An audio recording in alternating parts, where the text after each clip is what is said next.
New York সিটির গণপরিবহনে গতি ফেরাতে বড় পদক্ষেপ নিলেন সিটি মেয়র জোহরান মামদানি।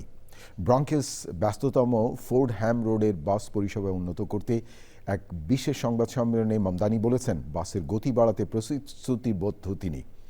সাবেক অ্যাডামস প্রশাসনে বাতিল করা পরিকল্পনা আবারও ফিরিয়ে এনেছেন মামদানি। প্রিয় দর্শক, নিউ ইয়র্ক থেকে সুজন আহমেদের পাঠানো তথ্য ভিডিও চিত্র নিয়ে দেখুন একটি ডেস্ক রিপোর্ট। ব্রঙ্কসের ফোর্ডহ্যাম রোডে পার্ক করা একটি এমটিএ বাসের ভেতর আয়োজন করা হয় এক ব্যতিক্রমী সংবাদ সম্মেলনের। সেখানেই মেয়র মামদানি ঘোষণা করেন তার নতুন পরিকল্পনার কথা।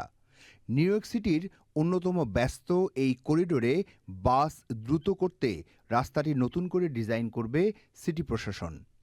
বাস লেনের পরিবর্তন, বর্তমানের রাস্তার ধারের বাস লেন সরিয়ে নেওয়া হবে ট্রাফিকের অভ্যন্তরীণ লেনগুলিতে।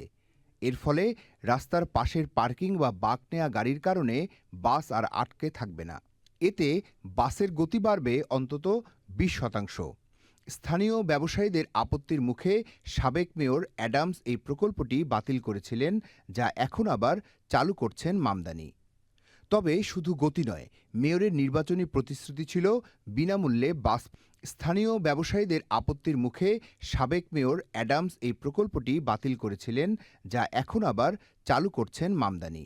My team is serious about achieving at least a 20% speed improvement on each of our bus priority projects. Now, making buses free, the place of agreement that both MTA chair and myself have is that this is something that the MTA can only do when we ensure that we provide replacement revenue for what the MTA would make from.